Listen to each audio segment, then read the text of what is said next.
뜨거운 코너입니다. 더불어민주당 안민석 의원 나오셨습니다.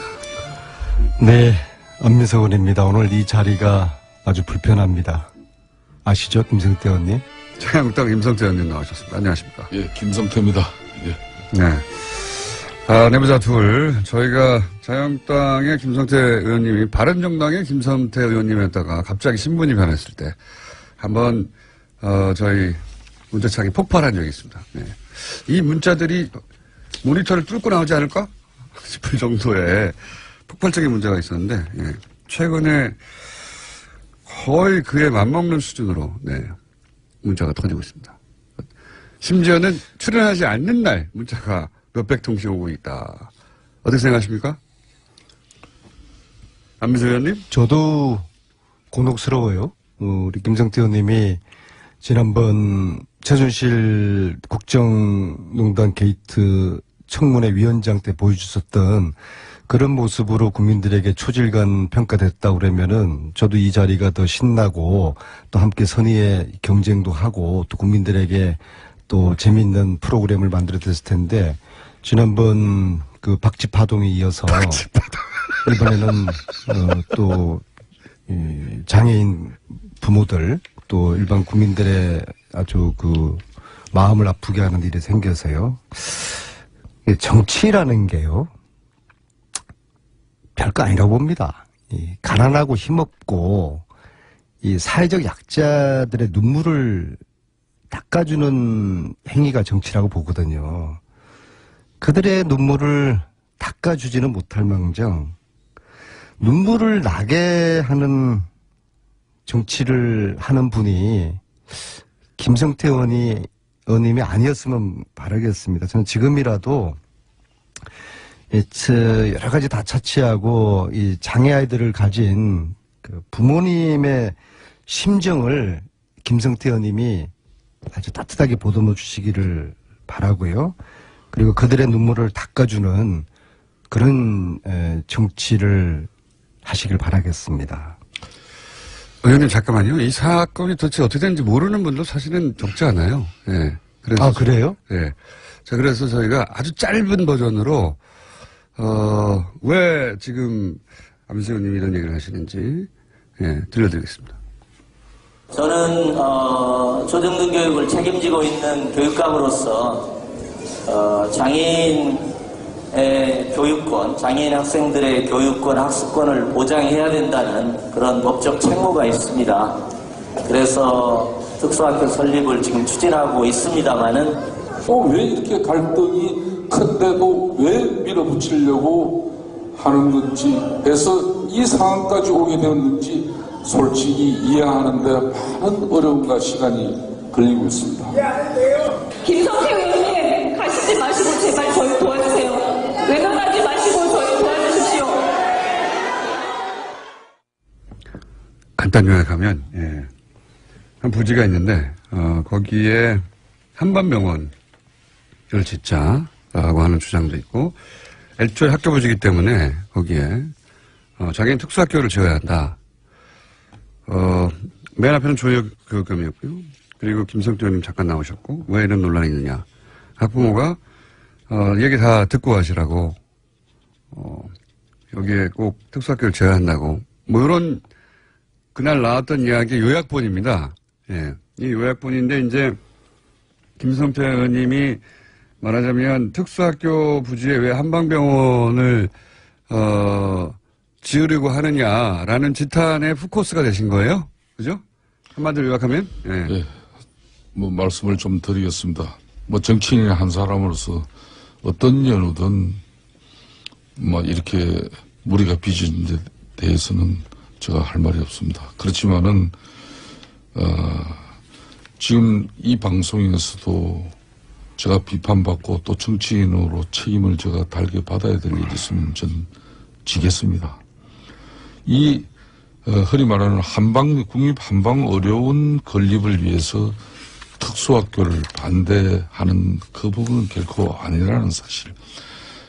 발단은 이렇게 됐습니다. 저희 지역구에 영구 임대 아파트 가장 그러니까 어려운 사람들이 사는 주거 공간 그 한복판에 초등학교가 학생수 감소로 폐교되었습니다. 그 폐교된 학교 부지에 서울시 교육청은 이제 특수학교를 짓겠다는 거였고, 그에 따라서 주민들 반발이 엄청나게 나왔습니다. 그래서 그 주민들 반발을 무마하고 또 이 특수학교도 건립될 수 있는 저는 윈윈하는 그런 방안을 가지고 지난 약 3년 동안에 활동을 했죠. 그 방안이 이제 쉽게 말하면은 저희 지역구인 주민들과 갈등과 또 주민들과 대립을 통한 어떤 그런 특수학교가 건립되지 않는 부분이 아니라 이 대체 부지를 확보해서 그 대체 부지에 특수학교가 건립이 되고 또 그 애초 폐교된 자리에는 지역의 오랜 수건인 국립한방어려운을 건립하면 서로 윈윈할 수 있다는 그런 관점으로 시작이 된 것인데, 이게 뭐 이런 큰 오해가 불러일으키는 방향으로 가게 된 것은 대단히 아프게 심합니다. 자, 이렇게 해명이 나왔고, 안민석 의원님 하실 말씀 있으십니까? 네. 문제의 본질은 네.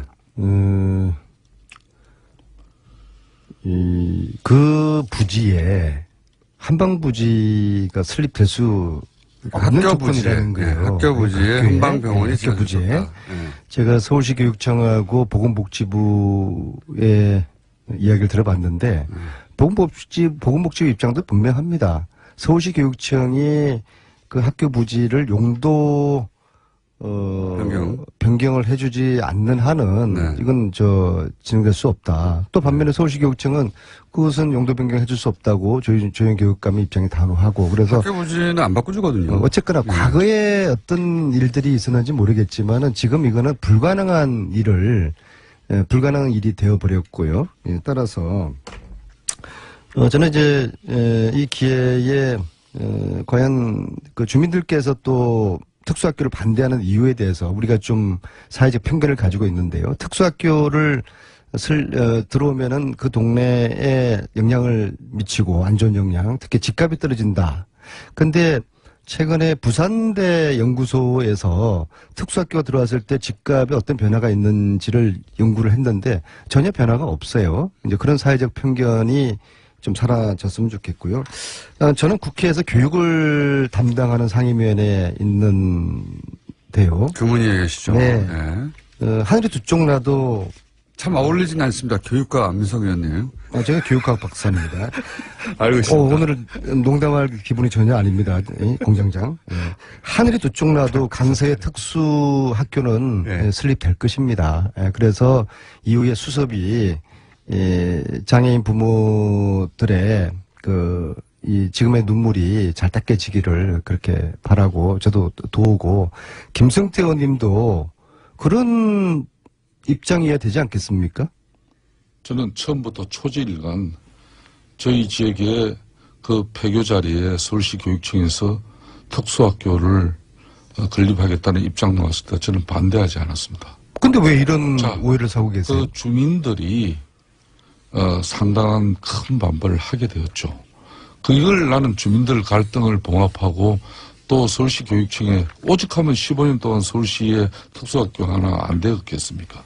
저는 그래서 윈윈하는 길이, 그 지역은 허준 동의보감을 집필한 구암 허준 선생의 탄생지고 동의보감 집필지입니다. 그래서 허준 기념관 박물관이 있고 대한한의사협회회관이 그 학교 앞에 있어요. 그래서 이제 지역 주민들은 이 학교가 폐교되면은 한방 의료시설이 들어오기를 강력하게 바랬던 것이고, 근데 어느 날 이 특수학교에 들어오니까 주민들 반발은 컸죠. 제가 정치를 10수년간 한 사람인데, 서울교육청 학교시설인데 서울교육청 협조가 안 되고 무슨 지역 주민들 아무리 수건이라도 국립한방어른이 될 리는 없죠. 그래서 그러면은 이 특수학교 문제부터 해결해주고 지역 주민들의 수건, 주민들의 반발도 무마하는 게 좋겠다. 그래서 이 특수학교 대체 부지를 추진하게 됩니다. 그게 바로 저희 지역구 또 마곡지구, 여의도보다 더 큰 땅을 개발하는데, 거기에. 아니, 그거는 지금요. 네. 저 해방 전 이야기고요. 아니요. 아무튼 제가 이렇게 한번 정리를 한번 저희 해볼게요. 이야기 잠깐만 들어보십시오. 그래서 지난 이야기들 그 하지 대체 마시고요. 부지를 예. 조현 교육감도 서울시에 요 공장장 계십니다마는 5차례나 대체부지 요청을 합니다.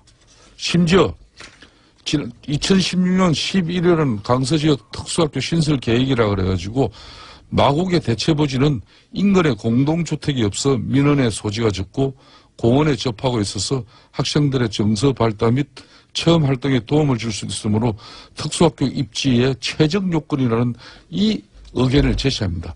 이렇게 조영교육감이 5차례나 서울시에 대체부지를 통해서 그 지역 주민들과 갈등을 무마하면서 특수학교를 건립하려고 요청했어요. 그걸 안 되는 걸 조영 교육감이 저한테 협조를 구해왔습니다. 저는 좋습니다. 그럼 조 교육감님, 제가 이 특수학교 대체부지 제가 앞장서서 해결하겠습니다. 근데 공약이 그렇게 해서 의원님 공약이 먼저 했지 않습니까? 예, 아닙니다. 의원님 한방병원 설립을 거기 하겠다는 공약이 먼저 있고 아닙니다. 그래서 그게 아닙니까? 제가 오늘 그 서울시 교육청 공문이 네. 이게 2015년 5월 달입니다. 네. 그러니까 총선 공약은 작년 4월 13일이에요.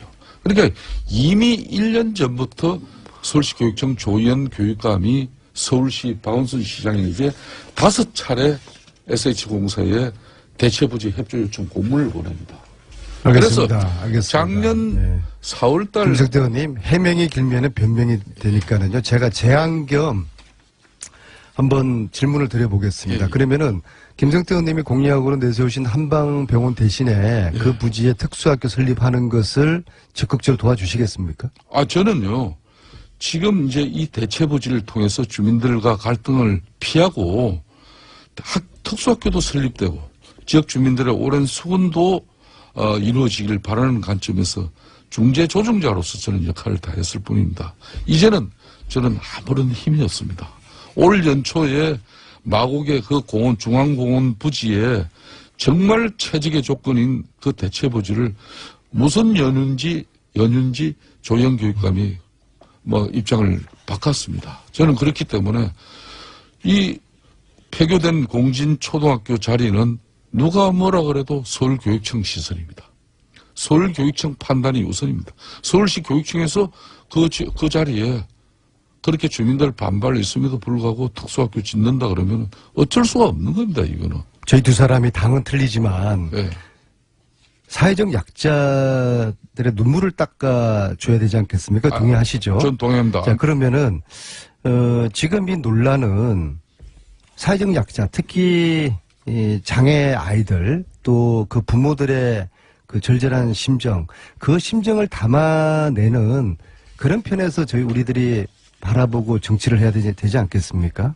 저는 안민석 의원님 말씀 100% 공감합니다. 안 의원님도 정치 사선하시지만은 지역구에 목발 짚고 전동 휠체어 타지 않으면 일어서지도 못하는 장애인을 강력위원, 저 같은 경우는 서울시의원을 말하는 거고 아마 경기도는 경기도의원을 말할 겁니다. 그런 분 공천하신 적 있습니까? 저는 그런 분 공천했습니다. 지금도 저 지역에는 장애인 2분이 서울시의원을 합니다.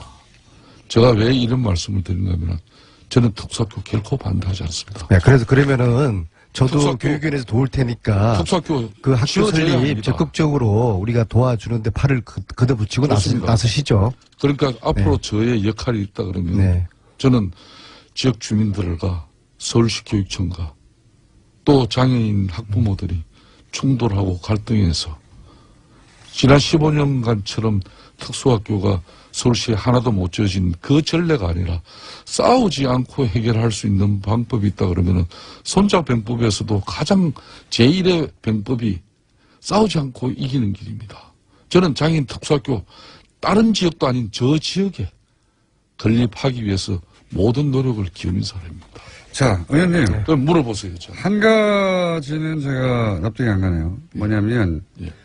말씀하신 이 부지는, 예, 대체부지. 예, 서울특별시 교육감이 신설부지로 확보해달라고 되어 있지, 이걸 대체부지로 요구한 문서상으로는 적어도, 예. 예, 문서상으로는 거기가,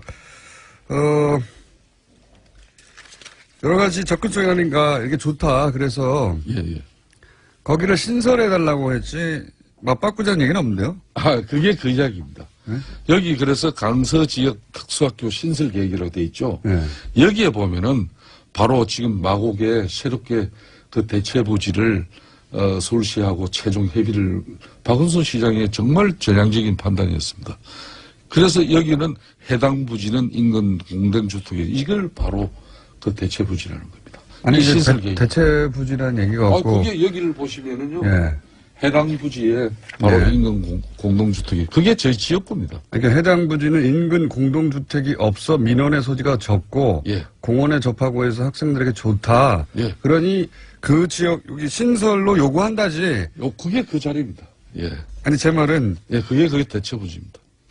여기를 신설해 달라는 예. 거지. 이걸로 대체하자는 말이에요. 신설이든 대체 부지든 그 부지에 예, 한방병원 짓고 지금 학교 부지에 특수학교 지으면은 서로 상생하는 거 아닙니까? 그렇습니다. 그래서 조혁 아니, 그게 이제 의원님 주장이고. 아니, 네, 주장이 김성태 아니죠, 아니라. 아니죠. 예. 주장이 김수태 의원님은 저게 팩트입니다. 그 대체 부지 마곡지구 거기에 특수학교를 짓자는 예, 그였죠. 그러니까 그걸 대체 부지에 확보해주는 전제하에 서울시 교육감도 기존 이 폐교된 이 자리는 지역의 특수성, 역사성을 감안해서 그럼 한방의료는 그렇게 정인도 있습니다. 2015년 4월 달에 조희연 교육감과 제가 이건 합의한 사항이에요.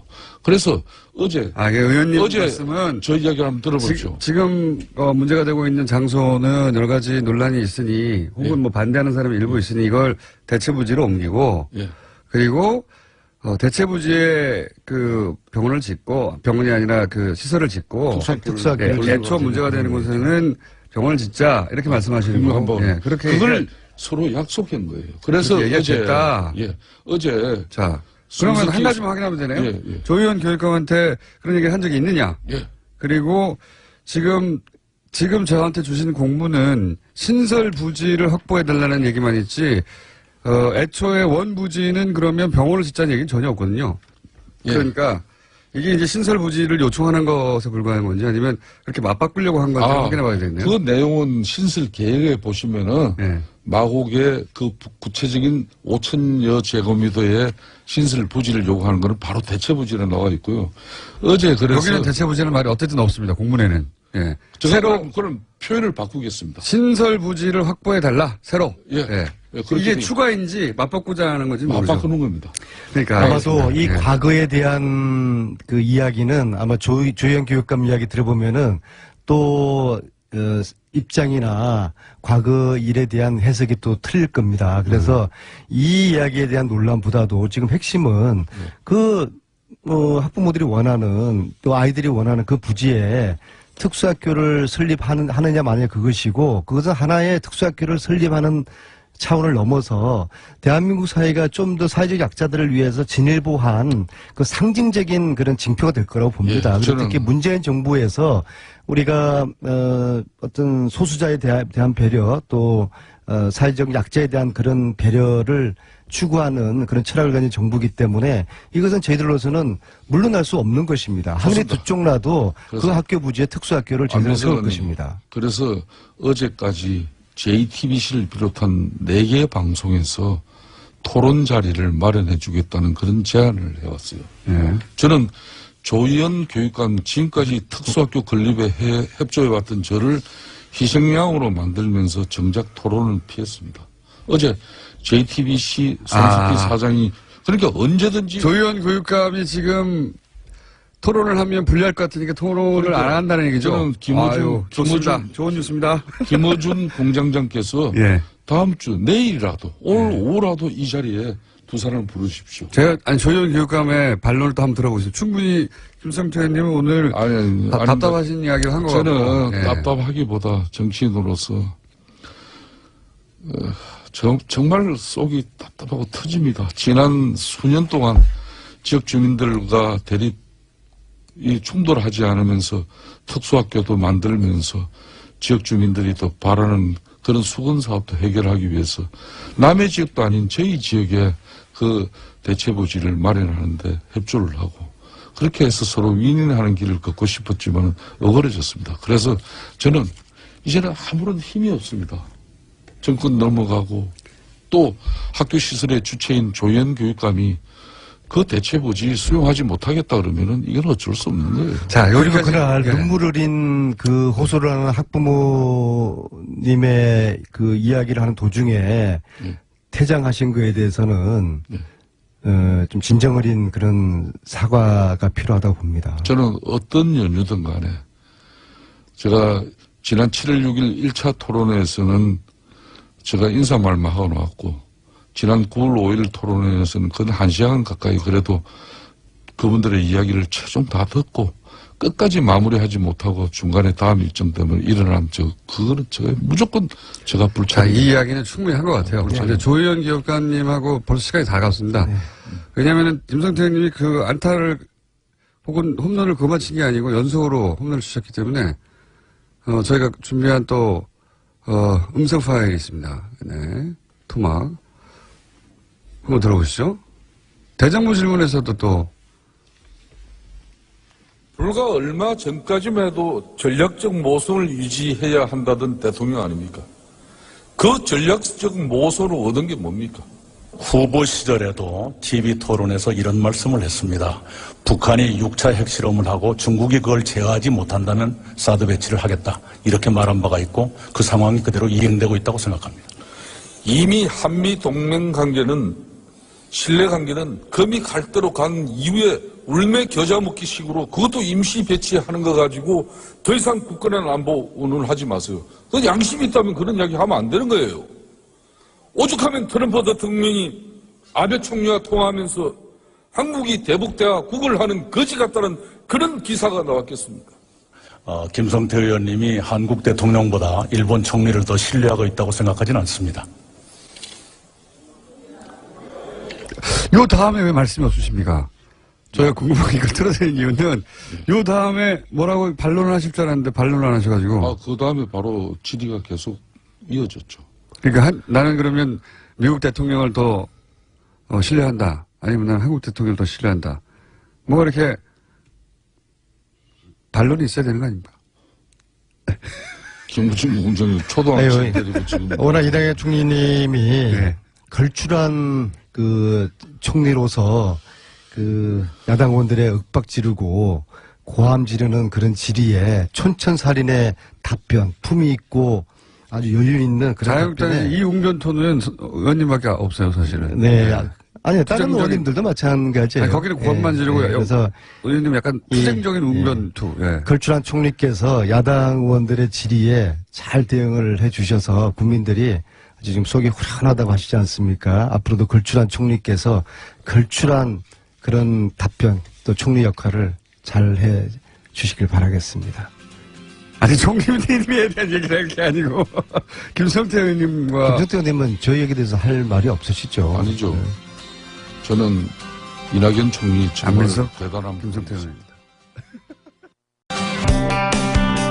국정원이 문성근, 김현진 씨 사진을 합성하는 공작을 했다는 게 밝혀졌죠. 그 당사자, 피해자, 문성근 씨 직접 스튜디오에 나오셨습니다. 안녕하십니까? 네, 안녕하세요. 네. 방송에서 이렇게 뵈니까 어색합니다. 예, 이렇게 좋은 데서 하는지 몰랐습니다.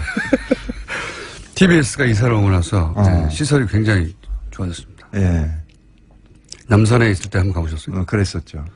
남산에 있을 때는 다 쓰러져 갔잖아요.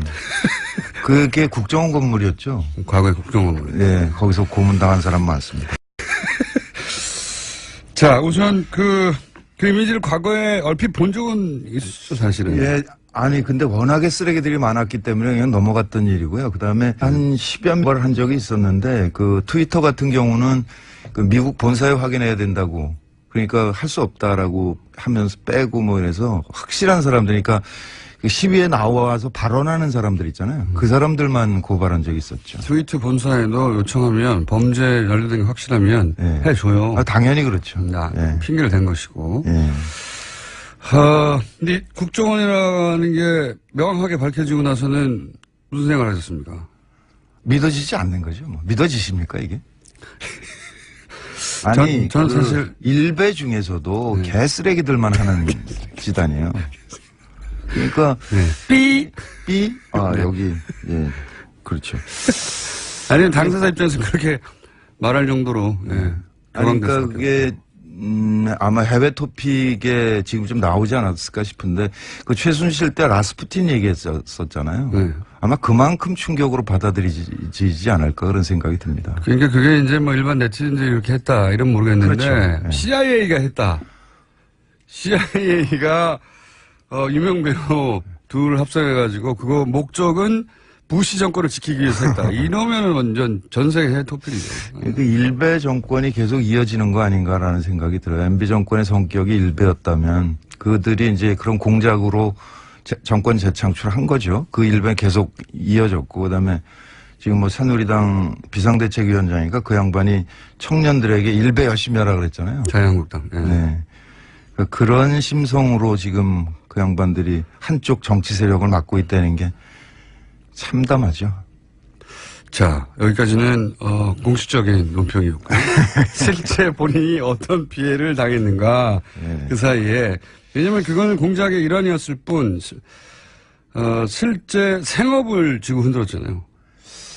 그 8년 전부터 방송 출연이 안 된다는 거를 알았기 때문에 뭐 괴롭지는 않았어요. 그냥 뭐 그런갑다. 뭐 괴로워하시던데 사석에서는. 집 팔았어요. 집 있었으니까 뭐 먹고 사는데 문제 없는 거고. 네, 집을 팔아서. 네. 네. 근데 웃으면서 얘기하지만 집을 집 팔았어 그러시다고. 저 그 단독주택 멀쩡하고 갖고 있었거든요. 지금 오피스텔로 옮겼으니까 뭐 충분하고요. 근데 저는 괜찮은데 저 때문에 딴 사람들이 피해받는 게 힘든 거죠. 그러니까 참여정부 때 제가 영화나 뭐 드라마나 뭐 이런 거 출연을 좀 했었는데 모든 회사가 세무조사를 받았으니까요. 아, 출연했던. 제가 출연했으면 이제 출연료를 줬을 거 아니에요. 그러니까 제 통장에 돈을 보낸 회사는 모두 다 세무조사를 하더라고요. 그러니까 그 양반들한테 정말 미안하잖아요. 아, 참네. 저도 사실 겪은 게 있기 때문에 좀 이해가 가는 게, 뭐, 예를 들어서 티셔츠를 저희가 팔았어요. 회사에서. 아무것도 아니거든요. 네. 정말 영세한 업체예요. 조그마한. 거기도 세무조사를 했었으니까 문성근 씨를 출연시키고 출연료를 입금했던 모든 회사가 다 세무조사를 했다. 했죠. 근데 그거 잘 모르고 초반에네. 그러니까 뭐 8년 전, 9년 전에, 10년 전에는 초기니까 잘 모를 수 있잖아요. 그래서 그때 섭외돼서 출연했는데 나중에 예를 들어서 방송국에서 난리가 나가지고 그런 적도 있지 않습니까? 그 CJ가 갖고 있는 케이블 회사인데 OCN이라고 해서 이제 처용이라는 드라마를 10부작이었어요. 계약을 하고 4부까지 찍었는데 그다음부터 출연이 없더라고요. 근데 나중에 보니까 그 연출이 임찬익이라는 친구였는데 그 친구가 4부까지 찍고 일부를 편집해서 이렇게 제출했더니 저를 통으로 편집하라 그러더래요. 인물을 빼버리라고. 그러니까 인물을 빼면 스토리가 완결이 될 수가 없는 거예요. 근데 빼라 그러니까 이 친구가 4부까지 찍었는데 그건 어떻게 그러면? 그러니까 4부까지 찍은 거 몽땅 다 빼버린 거죠. 근데 그러니까 이 연출이 그렇게 못한다 나는. 스토리가 안 맞는다 이게. 네. 그러고 버텼어요. 걔도 잘렸죠.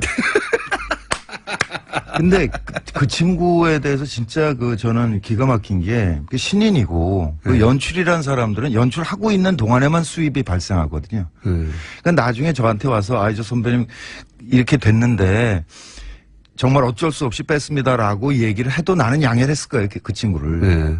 그 감독을. 네. 네. 근데 수입도 없는 자가 그걸 덜푸덕 거절하고선 잘리더라고요. 그래서 설마 계약이 됐고 이미 4편까지 찍었는데 감독까지 교체하겠나 싶었겠죠. 그리고 또 한 번은 미안했겠죠. 당연히.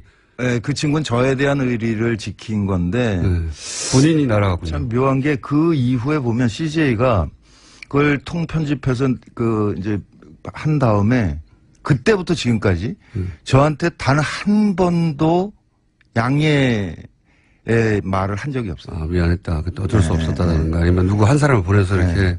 그러니까 그 일이 벌어졌을 때 이걸 문제 삼으려면 문제 삼을 수 있었을 거 아니에요. 뭐 팟캐스트도 많고 그러니까 제가 나가서 얘기를 하면 되는데 사실은 CJ가 뭐 회장도 구속돼 있고 몸도 아프다 그러고 그래서 사정이 그렇겠지 저도 맨날 당하던 일이니까 그냥 양해하고 이제 문제 삼지 거기는 않고. 재벌이고요.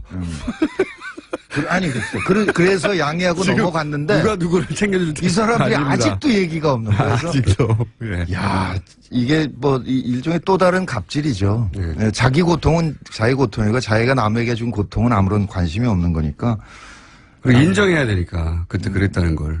그럴 수는 있는데 그래도 이건 뭐 비공식입니다. 그러면서 술자리에서 조용히 얘기를 할 수 있을 거 아니에요. 충분히. 그렇다고 이제 문정은 씨가 그거를 공개하고 폭로할 분이 아닌데. 왜냐면 이 얘기도 지금 처음 하시는 거 아니에요? 사실은. 그렇죠. 네.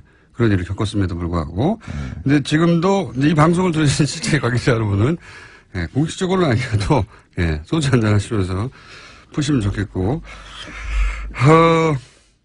본인이 직접 그렇게 해서 입은 직접적인 피해만 따지더라도 수익이 당연히 급감하지 않았나요?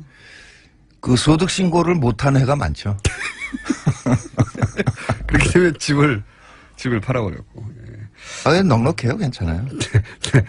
근데 이제 제 경우는 그 사실은 이제 유신 때부터 이어진 일이고 넉넉한데 요즘 왜 밥을 안 사십니까? 이렇게. 아, 지금 이제 출연하고 그러니까 밥 사야죠. 그 고기 먹읍시다. 최근 몇 년간 지금 밥을 안 사시더라고요. 근데 저는 괜찮은데. 물어보면 집 팔았다고 그러고 계속. 늦봄 문익환학교라고 있어요. 그 대안학교인데 네. 전남 강진에 있는데 그걸 동아일보가 한번 무슨 종북학교 이런 식으로 그런 취지로 뭐 엄청나게 큰 지면으로 씹었어요. 근데 그거가 소송에서 이제 늦봄학교가 이겼는데 이기면 뭐합니까? 이미 전파된 건 전파된 거고 그래서 지금도 그 학교가 충격을 못 벗어나고 있어요. 그러니까 학생 수도 줄어들고 있고 그다음에 대안학교 경우에는 잘 아시겠지만 그 선생님들이 그냥 헌신하는 거거든요. 거의 최저생계비 수준에 받고 버티고 있는데 그분들이 이렇게 알아눕지를 못해요, 애들 때문에. 그냥 이 화를 지금도 만나면 그 얘기를 하는데. 씨를 말리는 씨를. 그런 거죠. 예, 주변, 뭐 본인은 당연하고, 그리고 본인에게 그런 뭐 출연료를 줬던 사람도 당연하고, 예.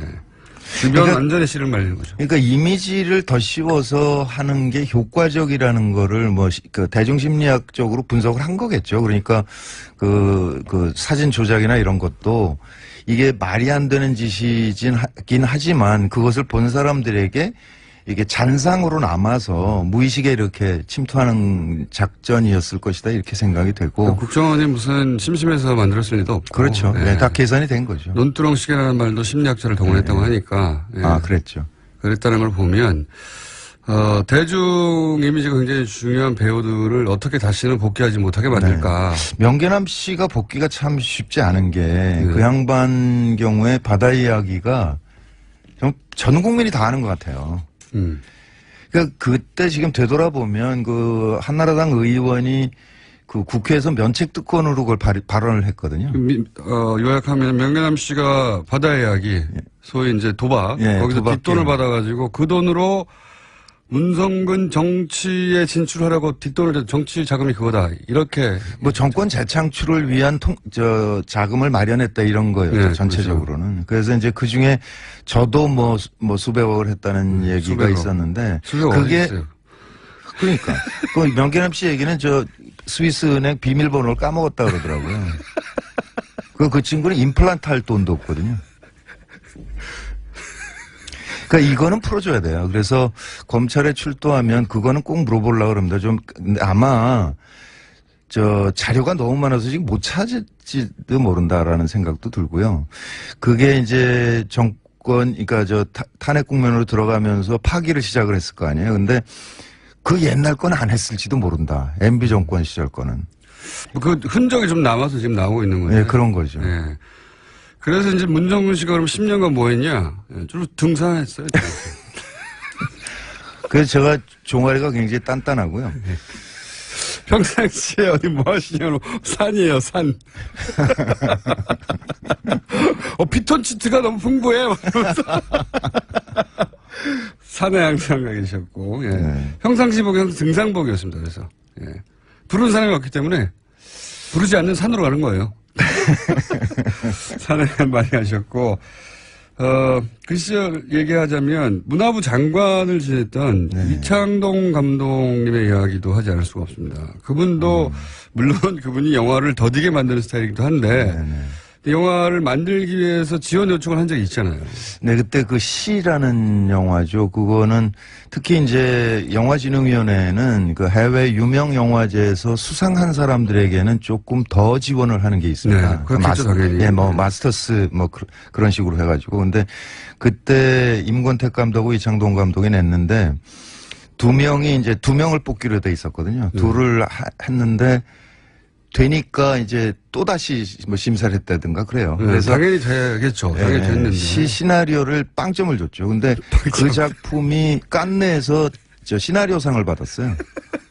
그 난리가 난 거죠. 어떻게 깐느가 상 준 거를 빵점을 줬냐 그래가지고 영진이가 그때 뒤집혔었고 그때 영진이 현장 했던 친구는 그것 때문에 그랬는지 그 직후에 아무튼 돈 받아먹고 깜빵 갔죠. 뭐 뉴라이트의 이데올로그 같은 사람이었는데. 그러니까 이창동 감독의 시나리오는 사실 얘기가 그전부터 많았습니다. 시나리오 너무 좋다고. 기가 막히죠. 네, 너무 좋다고. 뭐 실제 입증돼서 깐내서 시나리오상도 받았는데 이제 이창동 감독을 지원을 하지 않을 명분을 찾아야 되는데 못 찾겠으니까 점수를 매길 때 시나리오 빵점을 줘가지고. 예. 그때는 이제 그게 블랙리스트였는지 몰랐던 거예요. 몰랐죠. 뭐 그냥 마음으로는 알고 있었죠. 그러니까 그 참여정부 끝나고 MB정부가 그 참여정부 때 관계했던 사람들 전체를 다 수사를 했다고 그러거든요. 그래서 문화부에서는 이제 이창동, 저 명계남 이렇게 집중 대상이었고 그때 모든 통장을 다 털었고요. 그런데 그 시가 떨어지는 거 보면서 심하게 압박을 하는구나.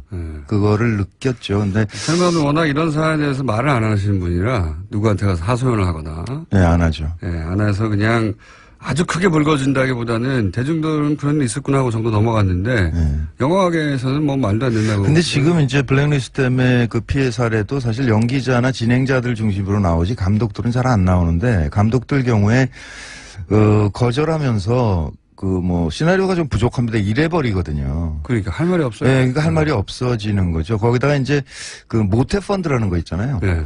그거를 산자부 쪽에 있던 거를 영화 쪽에 끌고 들어온 게 접니다. 제가 영진이 부위원장을 한 100일 한 적이 있거든요. 그러니까 모태 펀드라는 건 정부 산하기관이 10% 정도의 돈을 넣으면 민간이 90%를 넣어서 그렇죠. 펀드를 조성해요. 일종의 공적 문화자금. 네. 그러면 이제 그 투자한 사람들이 한 명 간사를 보내서 투자 심사회의를 운영하거든요. 근데 정부 측 10%에 대해서는 우리 때는 그 발언을 안 했어요. 파송을 안 했어요. 그 회의에. 아예. 정부 입김이 갈까봐. 네. 그러니까 아예 안 했는데. 문화계에서 알아서 판단하라고. 그렇죠. 그랬는데 그 정권이 바뀌면서 파송을 시작한 거죠. 그래서 이를테면 그 영화에 송강호가 들어가 있다 그러면 송강호 러닝 개런티가 이렇게 많아. 그냥 그 한마디를 하는 거예요. 그 사람이. 그럼 눈치를 딱 채는 거죠. 딴 사람들은 원하지 않는구나. 그 빼버리는 거죠. 송강호 씨 정도 되는 그런 레벨의 배우들도 그런 불이익을 알게 모르게 당했습니까? 변호인 이후에 그 친구 한 2년 당했죠.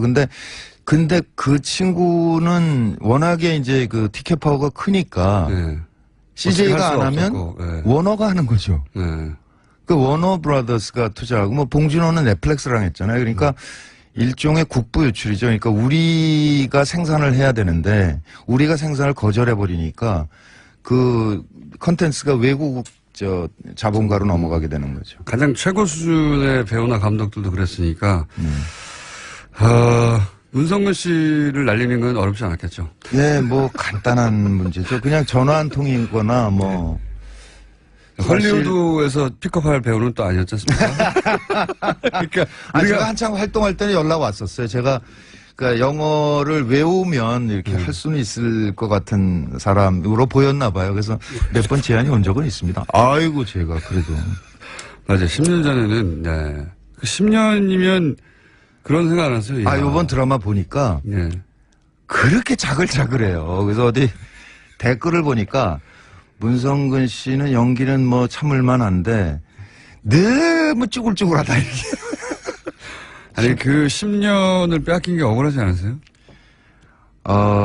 배우로서 그냥 뭐 배우로서는 생활인이 아니라 배우로서. 배우로서는 조금 아쉬운 점은 있을 수 있으나 이게 역사라는 게 시간이라는 게 흐르는 거고 역사적인 이 시점에 저는 저 나름대로 등산을 하셨죠. 기여하려고 노력을 했잖아요. 그러니까 네. 그것을 영광으로 생각하죠. 네, 그 역사를 등산과 함께 보내시고.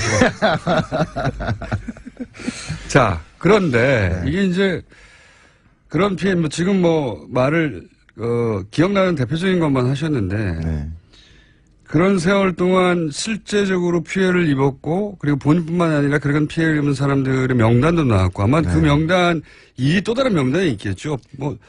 1차 명단이죠. 그러니까 대한민국에서 80명만 했을 리가 없지 않습니까? 그렇죠. 김어준도 없던데요.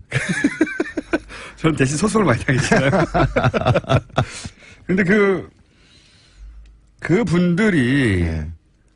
그렇게 사실 정부, 국가에 당한 것이고, 그리고 경제적으로도 손실을 입었고, 한 사람 인간으로 자연인으로 생활도 잃었고,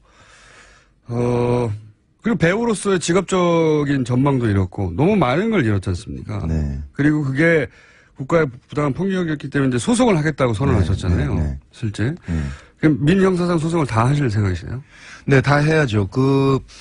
사실 박근혜 블랙리스트 보면 문화부까지 내려간 거는 확인이 된 상태잖아요. 특히 이제 문화부 직원들은 자기 장관 날아가고 국장 날아가고 그러니까 열받아가지고 체증을 하고 있었던 거고 네, 그 덕분에 지금 이제 김기춘 씨랑 깜빵을 간 문화부 건데. 장관들이 큰 역할을 했죠. 블랙리스트가 그렇죠. 드러났는데. 그런데 지금 MB 블랙리스트는 국정원에서 만들어졌다는 사실만 수사 의뢰가 된 거거든요. 네.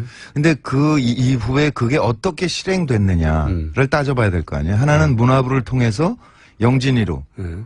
번역원에 우리 예를 들면 황석영 선배 이런 거는 번역 지원을 안 했거든요. 그런 식으로. 네, 그런 식으로. 꼼꼼하게 했어요. 아주. 예, 그거 내려간 게 있고 또 하나는 KBS, MBC 같은 공영방송이 있고요. 출연 못하게 하고. 또 한쪽에는 SBS나 CJ나 이런 민영 방송들이 있는 거잖아요. 그리고 영화에는 투자사가 있고 제작사가 네. 있고 각각으로 다 압박이 내려갔는데 지금은 맨 위에 상층부에 만들어졌다는 사실만 수사가 되고 있는 네. 거죠. 그러니까 이게 방송사의 대개 본부장이나 사장한테 직접 하거나 본부장한테 하거든요.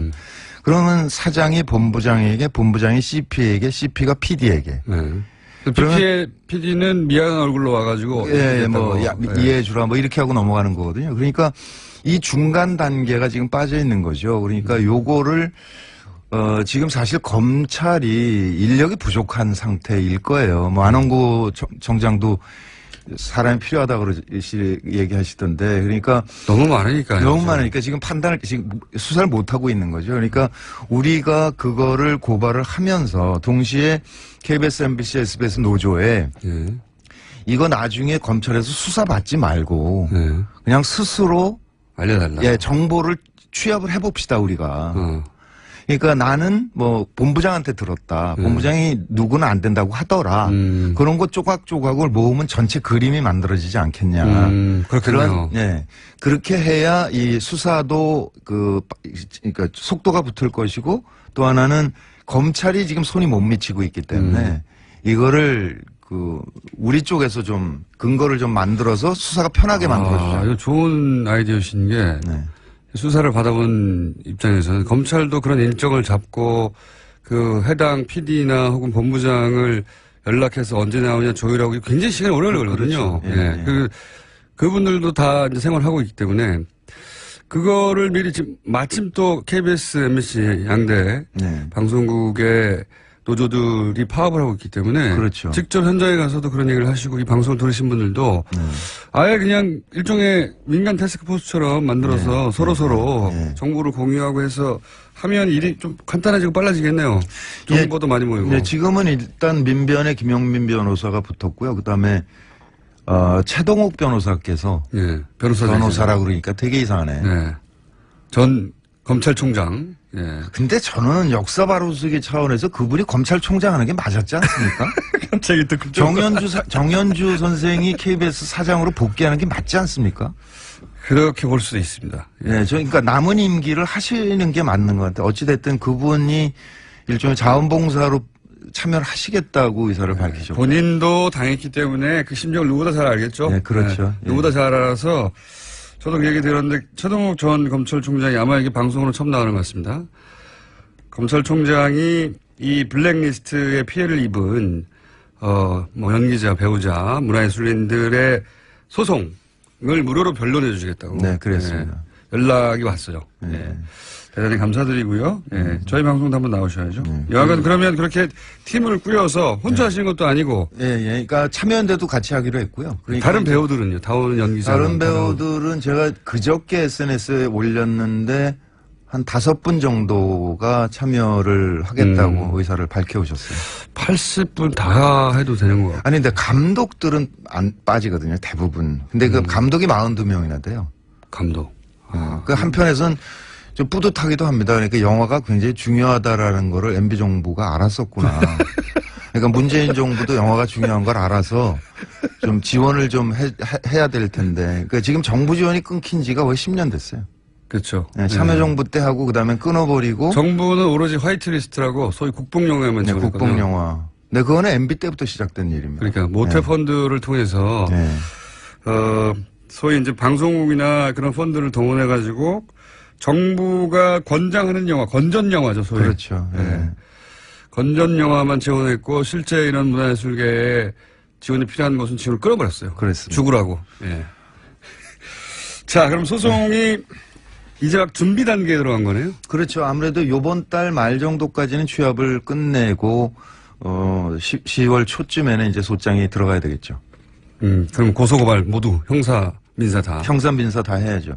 그러니까 형사 동시 진행하는데 아무래도 형사를 먼저 진행을 하게 될 테니까 거기에 따라서 이제 민사는 영향을 받잖아요. 민사는 그러면 그 대상이 일단은 제일 기초는 국가, 그다음에 그 이명박 대통령, 원세훈 원장이 세 사람은 필수고요. 네, 세 대상. 예. 근데 이제 MBC 노조 같은 경우는 김재철 사장을 하고 싶어 하는 모양이더라고요. 그건 당연하잖아요. 그러니까 KBS 노조는 또 KBS 사장을 하고 싶어 하고 그래서 이게 아마 좀 폭이 넓어질 거는 같습니다.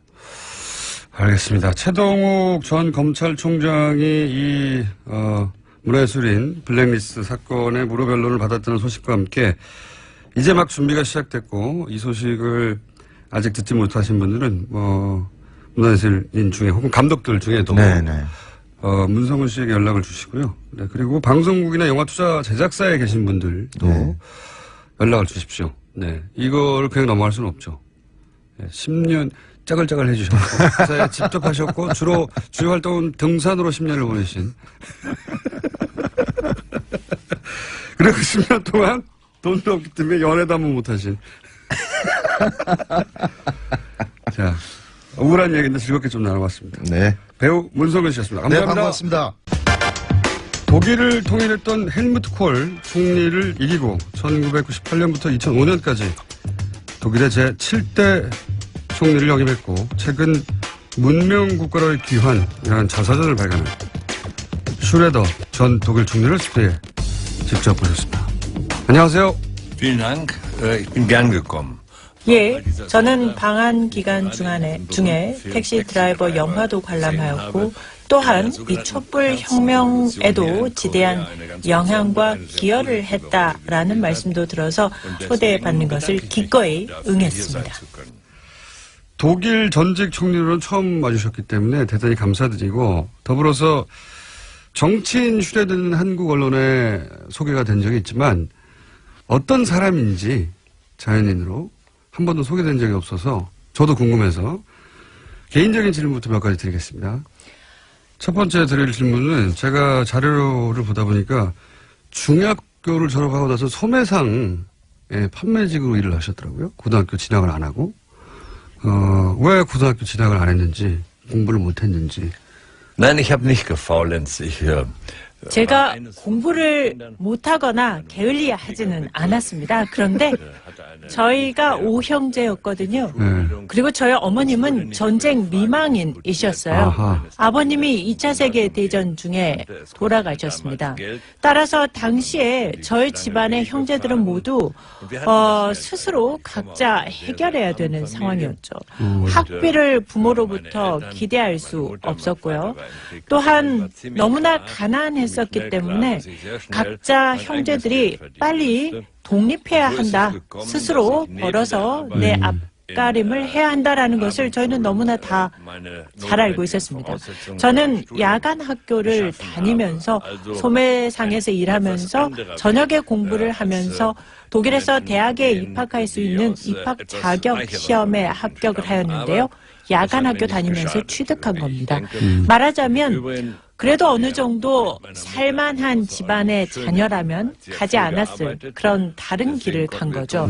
제가 다른 길을 가기는 했지만 이것이 제 인생에 한 번도 해가 되었거나 어떤 불이익을 크게 끼쳤다라고는 생각하지 않았습니다. 저희 어머님이 저희를 사랑으로 키우셨고 또 무한한 자유를 주셨기 때문에 저는 저의 유년 시절이 행복했다고 생각합니다. 제가 자료를 보니까 22살이어서 대학 입학 자격을 얻으셨습니다. 그런데 변호사 자격을 취득한 건 1976년이에요. 그래서 따져보니까 대학 입학 자격부터 변호사까지 14년이 걸렸어요. 14년이. 그리고 그 사이에 뭐 하셨는지 전혀 없거든요. 20대 초반부터 30대 중반이 되는 14년 동안 무슨 일을 하셨는지, 14년 동안 계속 변호사 시험에 떨어진 건지. Ich habe ihn außerordentlich kurz studiert. 추측하시는 것보다 솔직히 저는 공부를 좀 잘하는 편이었습니다.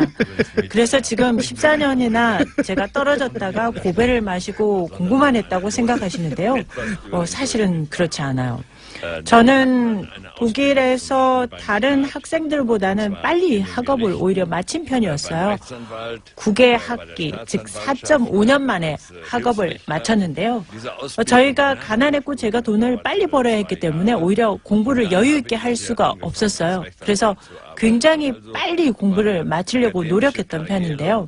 시간이 이렇게 걸렸다는 것은 말씀드리면 4.5년 정도 9학기에 걸쳐 학업을 마치고 나서 독일은 일반적으로 실습을 합니다.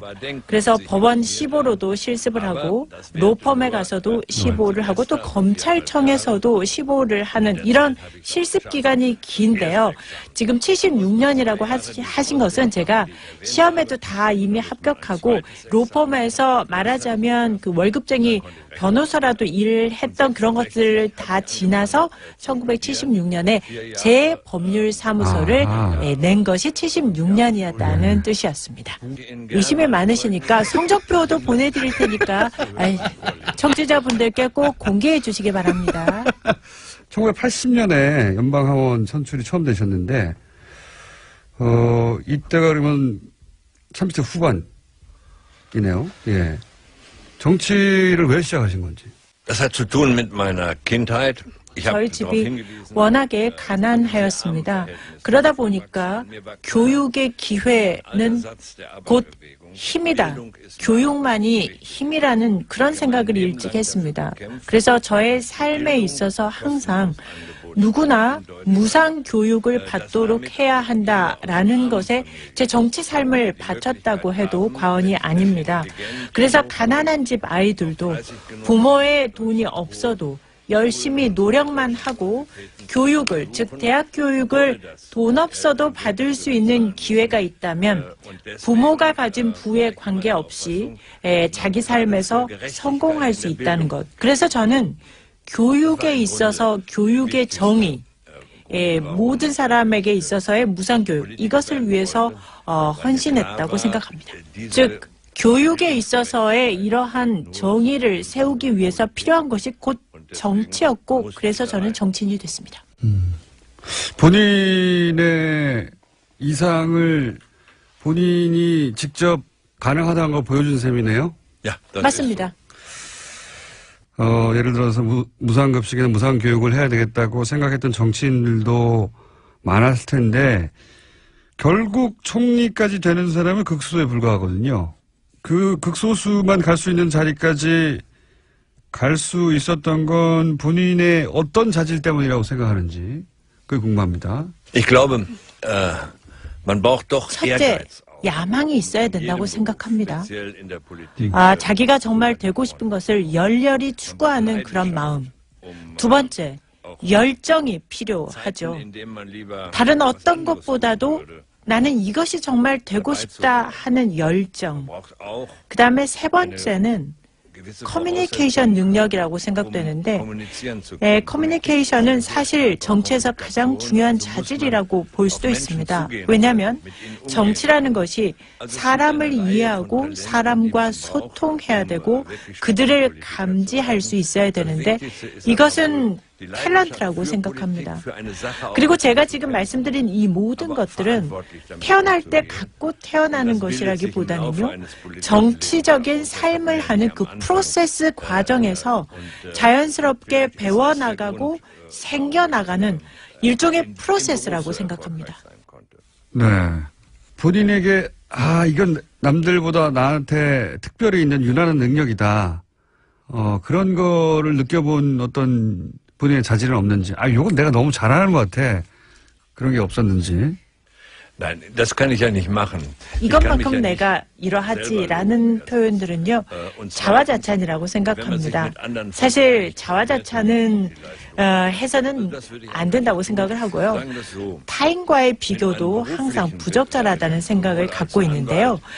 그렇게 물어보시니까 한번 생각을 해보면 제가 변호사를 할 때나 정치인으로서 활동을 할 때도 어떤 과정에서든 저는 상당히 저 자신에게 만족하는 편이었습니다. 때로는 극심하게 어려운 시기도 있었고 또 매우 내리기가 어려운 결정들도 있었어요. 그래서 그렇게 고심하고 괴로운 순간들에서도 저는 제 자신을 항상 나는 행복한 사람이다 라고 느끼는 마음이 있었어요. 왜냐하면 저는 제가 되고자 하는 말씀드린 제 꿈을 이루었고 그것은 제가 항상 원했던 것이었기 때문에 그것을 이루었다라는 그런 어떤 만족감 또는 행복하다는 생각을 갖고 있었습니다. 저 스스로한테 족하다라는 생각을 갖고 있었습니다. 그건 제가 보기엔 부모님 감사드려야 할 것 같은데, 낙천적이고 긍정적이고 자존감이 강하고, 예. 저도 그래요. 저도 그런데 그거는 물려받은 겁니다. 생각해보면. 예. 독일 총리를 하셨으니까 이 질문을 드리지 않을 수가 없습니다. 이제, 분단 국가인 우리로서는 독일의 통일을 굉장히 부러워하는데, 이 우리 한반도 문제에 있어서 예를 들어서 가장 강력한 영향을 미치는 미국은, 통일을 표면적으로는 지지한다고 하지만 남한에는 실제로 그동안의 역사를 보면 실제 통일을 지지했었다면 뭐 북한과 평화협정을 맺고 그리고 북한의 체제 보장을 약속해서 이 평화적인 환경을 오랫동안 지속될 수 있는 평화 환경을 만들었어야 하는데 지금 뭐 60년 이상 평화협정을 맺지 않고 있기 때문에 이 남북의 긴장 관계를 군사적으로, 경제적으로, 전략적으로 미국 이익에 부합되도록 활용한 측면이 있어 보이거든요. 근데 독일은 이런 미국이나 혹은 반대하는 영국이나 혹은 프랑스, 우리도 일본이나 중국이나 미국이 있는데 어떤 전략으로 돼 있는가, 어떻게 통일로 이끌어가는데 그 주변국들을 통일을 지지하도록 만들었는가 이런 게 궁금한 겁니다. 예. Ich glaube, dass die 영국, 프랑스, 네덜란드 이런 유럽의 국가들에 있어서 일단 중요한 것은 나토 동맹 체제라는 것이 하나가 있습니다. 그런데 전체적으로 볼 때 유럽은 당시 독일의 분단을 통해서 또는 구동구권 소련 이런 체제 하에서 사실 유럽이 분단되어 있다가 소련 동구권이 무너지면서 유럽이 통일이 돼버린 거예요. 이 역사적인 사실이 먼저 선행된 거죠. 그러다 보니까 영국 같은 경우도 대처 총리가 엄청나게 의구심을 갖고 여기에 반대하고 그랬죠. 그런데 전체적인 대세라는 것이 이제 유럽이 통합이 됐다. 유럽의 분단이 극복됐다라는 것이 대세였어요. 그러다 보니까 미국도 물론 통일된 유럽의 이해관계가 있었을 겁니다. 그것이 경제적인 이유든 정치적인 이유든 이해관계가 있었겠죠. 또는 러시아에 대해서든 어쨌든 어떤 이유든 간에 역사적으로 유럽이 통합된 이 큰 흐름이 있었고 그다음에 헬무트 콜 총리가 통일을 밀어붙인 거죠. 지금이야말로 통일이 될 절호의 기회라는 것을 간파하고 밀어붙이니까 유럽이 통일된 마당에 독일만 분단으로 남아 있어야 한다라는 게 이게 명분이 없어진 거예요. 바로 그러한 명분 때문에 영국도 어떻게 보면 대처가 결국은 그 명분 앞에서 자신의 그런 유보적인 입장을 결국 내려놓을 수밖에 없었다라고 생각을 합니다. 두 번째는 구동독에서 사람들이 대량 탈출을 시작한 겁니다. 헝가리라든지 이런 다른 동유럽 국가들로 그냥 국경을 넘어가 버린 거예요. 그래서 구동독에 있는 사람들이 이렇게 대량 탈출을 할 때 서유럽권에서 다들 굉장히 놀라는 상황이었거든요. 그리고 통일에 대해서 강대국들의 우려, 걱정 없을 수가 없죠. 독일이 너무 강력해지는 것 아닌가. 여기에 대한 두려움은 항상 있었습니다. 그런데 두 가지. 통일된 독일이 유럽연합의 일원으로 남는다. 즉 유럽이라는 큰 집에 통합된 한 일원으로 남는다는 것. 이 메시지가 중요했고요. 두 번째는 헬무트 콜이 고르바초프와 협상을 해서 통일된 독일은 통일 이후에도 나토의 일원으로 남겠다라는 이 두 가지가 있었기 때문에 주변국의 우려를 불식시킬 수 있었습니다. 좀 전에 미국의 어떤 이해관계 때문에 이런 분단의 평화협정을 하려면 했을 텐데 이런 미국의 이해관계도 말씀을 하셨는데 저는 이 분단에 대한 이해관계가 미국만 있는 것인가 하는 생각도 해봅니다. 자, 그렇다면 이 분단을 극복하기 위해서 한국에는 어떤 일들이 일어나야 하고 한국은 무엇을 해야 할까 하는 생각을 해보면요.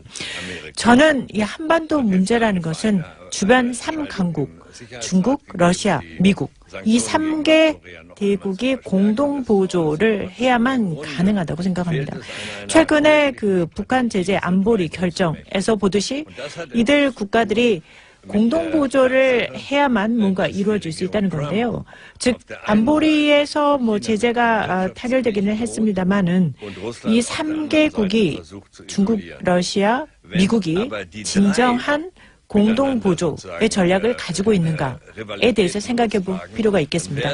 미국의 트럼프 대통령이 만일에 계속해서 중국에 대해서는 경제적인 압박을 가하고 러시아에 대해서도 고립 정책을 편다면 어떻게 이 두 강대국과 미국이 공조할 수 있을까요? 이들이 이 3개국이 라이벌 관계를 계속해서 유지한다면 한반도 문제에 있어서 장기적인 관점의 합의 또는 공조는 쉽지 않아 보입니다. 또한 미국의 이해관계, 또 미국이 반드시 이해하고 넘어가야 하는 것은 중국에 대해서 경제적인 압박, 러시아에 대한 고립 정책 이런 것을 계속하게 되면 절대 이 두 국가가 미국에 대해서 공조를 할 이유가 없다는 것이죠. 그런데 지금 현재 한국의 새 정부가 방향을 설정한 것을 보니까 제가 볼 때는 꽤 괜찮은 방향 설정을 하고 있다고 생각이 듭니다. 그중에서도 에너지 분야를 보면은요. 한국이 러시아와 협력할 분야가 아마 에너지 분야라고 생각하고 움직이는 것 같은데 저는 이 새로운 정부의 시도들이 상당히 이 관계를 개선하는 데 도움이 될 수 있다고 보고요. 통일과 관련해서도 장기적으로 솔루션이나 전략이 필요하겠구나라는 생각들을 해봅니다. 미국 얘기가 나와서 관련해서 한 가지를 더 여쭤보자면 독일은 유럽에서 가장 굳건한 미국의 우방국 중에 하나였어요. 그런데 최근에 트럼프 정부가 들어서고 나서 메르켈 총리가 유럽 운명은 유럽 스스로 맞서야 한다라고도 하고 미국 안보 협력을 영구적으로 기대할 수 없다고도 하고 이런 발언들이 나오는데 독일과 미국의 관계가 아주 근본적으로 바뀌는 그런 시대에 접어들어섰나요? 어떻게 이해해야 합니까? Nein, das glaube ich nicht. 제가 볼 때 근본적인 어떤 관계 변화라고는 할 수 없을 것 같습니다. 그렇지만 변화가 있는 것은 사실이고요. 사실 제가 총리 재임 시절에 부르짖었던 것이 상대적인 외교 정치의 독립성이었던 것이고요. 그런 의미에서 저는 이라크 전쟁 참전을 반대했었습니다. 우리의 대외 정책은 워싱턴에서 결정되는 것이 아니라 베를린에서 회의에서 결정한다라는 것을 표방하고 참전 반대를 했던 것이죠. 물론 이러한 저희의 상대적 독립성의 외교가 미국 사람들이 좋아할 리는 없었을 것입니다. 그러나 그렇다고 해서 저는 미국도 그것을 인정할 수밖에 없다고 생각하고요. 또 유럽 내에서의 어떤 균형, 또 나토 동맹국 내에서의 내적 결속 강화, 이런 것들은 당연히 적절한 것이며, 그렇게 한다고 해서 지금 말씀드린 유럽 내의 어떤 강화나 나토 동맹국 간의 강화가 미국에 반대한다는 의미는 절대 아닙니다. 미국과의 관계가 근본적으로 변한다기보다는 독일의 독립성, 외교의 독립성, 이게 이제보다 더 강조되어야 한다는 게 총리님 시절의 이야기였고 실제 그런 방향으로 가고 있다 지금. 이런 거네요. 안타깝게도 지금 다 그렇지는 못했습니다. 독일이 미국에 대해서 상당히 많은 것들을 이미 다 양보하고 가고 있는 부분들이 있다고 생각하고, 러시아와의 관계에서도 그런 것들이 있고요. 이 부분은 외교 정책에 있어서 어떤 더 자신감, 당당함, 스베레너티를 가지고 할 필요가 있다라고 생각을 하는 건데, 미국이 대체 뭘 원하는지를 지금 아무도 알 수가 없다는 겁니다. 예측 가능성이라는 게 있어야 하는 건데, 하루가 다르게 트위터에다 대고 오늘은 이 말을, 내일은 저 말을 해대면 이 예측 불가능성에 나라가 휘둘리게 된다는 거죠. 그렇기 때문에 중요한 것은 유럽이 가지고 있는 합리성을 가지고 더 자신감을 갖고 대외 외교 정책을 해야 한다는 거죠. 알겠습니다. 방금 트럼프 대통령에 대해서 평가하신 셈인데, 다시 한번 트럼프 대통령에 대해서 어떻게 평가하냐고 제가 독립적인 질문을 드리면요, 별도에. George W. Bush, 조지 W. 부시 대통령의 미국 정책을, 제가 한 정책은 아니죠. 그런데 부시는 대화를 할 능력이 있는 사람이었죠. 역량이 있는 참모진이 있었고, 부시 대통령이 역량 있는 참모진의 얘기에 귀를 기울였다는 겁니다. 그런데 트럼프의 경우에는 모릅니다. 내일 무슨 정책이 나올지 모르고, 이 문제는 전 세계 최대 강국이 슈퍼 파워가 내일 어떤 일을 할지 예측 불허하다라는 것이 전 세계 국제 정세의 문제인 거죠. 그래도 그나마 안도는 미국의 대통령 임기가 4년이어서 그나마 안도를 합니다.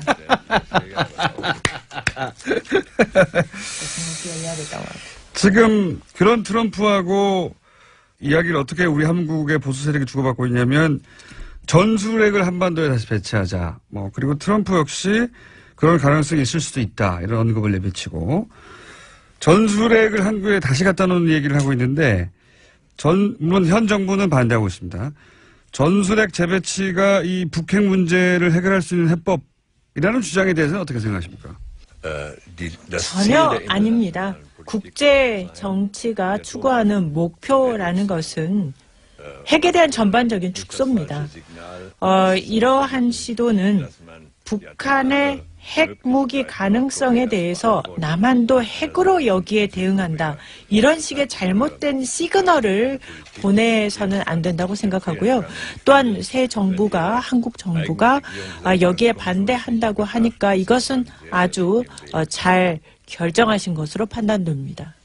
이건 어떻습니까? 한국 보수에서는 북한과는 대화가 무의미하다. 그래서 실제 지난 9년간 북한과 대화가 완전히 단절했거든요. 그런데 문재인 정부는 대북 제재 그리고 대화 재개를 동시에 추진하는 게 기본 방침이에요. 예.